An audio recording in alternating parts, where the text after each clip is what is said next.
and welcome to Molly in Medway, the art film that finds the art culture in Kent.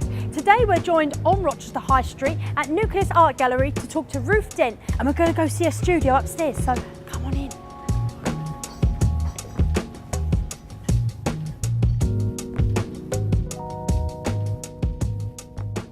So I'm joined here now with Ruth Dent. We are in her art studio above Nucleus Art Gallery in Rochester. So hello Ruth, nice to meet you. Thank you for coming. So we're going to be talking about your exhibits. We've got a few scarves in the background, we've got some lovely designs on the wall.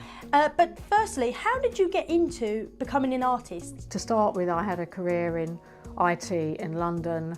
Then I had my son and decided that I didn't want to keep up the 12-hour days going up to London. So I stopped work there, and here I am now 6 years later. To go into a corporate role, be in that role for a while and then go into the arts, did you feel like you got a lot of support along the way? When I finally took my degree, I had a really close group of friends all taking the same course, and we pushed each other. Even though my husband sometimes it looks quite bemused and doesn't really understand where it's come from or what it means, he's always been supportive of what I'm doing. And I see in your latest exhibition you went to France. Yes. And you exhibited there, and that was a lot to do with spirituality and nature. So how do you get those themes across in your work? It's all about broken grids, which first appeared in one of my paintings. Once I'd found these broken grids, I started looking around, and you know, like it is when you see something, you see it everywhere.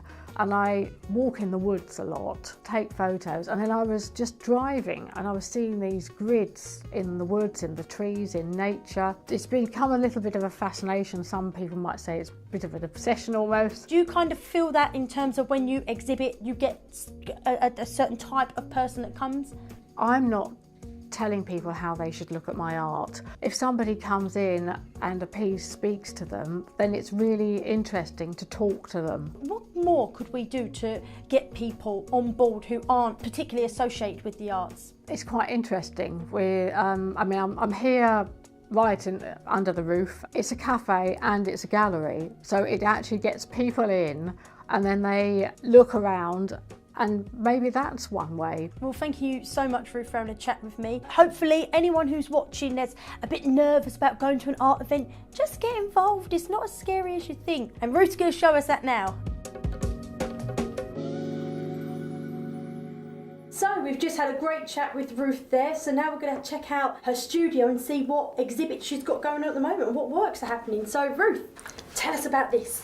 Right, well, this is the painting where the broken grids first appeared. One day I decided, I'm going to pour some paint over it. And I got this lovely aqueduct effect. And then I added some more colours. And then afterwards, I was just fascinated by the grids. And we've got the scarf. You have. The scarves started as paintings. The scarves are larger than the paintings. And what this does, it enables you to take a piece of art out into the world with a story behind it, because these were inspired by music. I know it's your favourite. It is. So we're going to wrap it round you like that. Fabulous.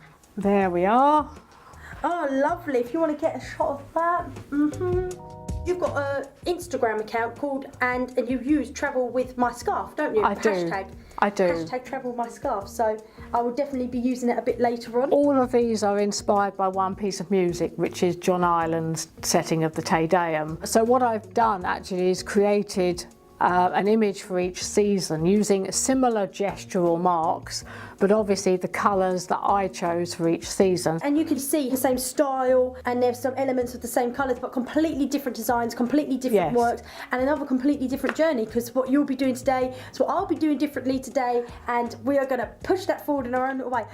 I love it. I think you've catched on. I'm a big fan. Thank you very much. We've got this piece over here. Yes, we have. And what I said earlier about interpreting Virginia Woolf's first novel, The Voyage Out, it's all about an ocean voyage. So it's earth, sea, rivers, sky and weather.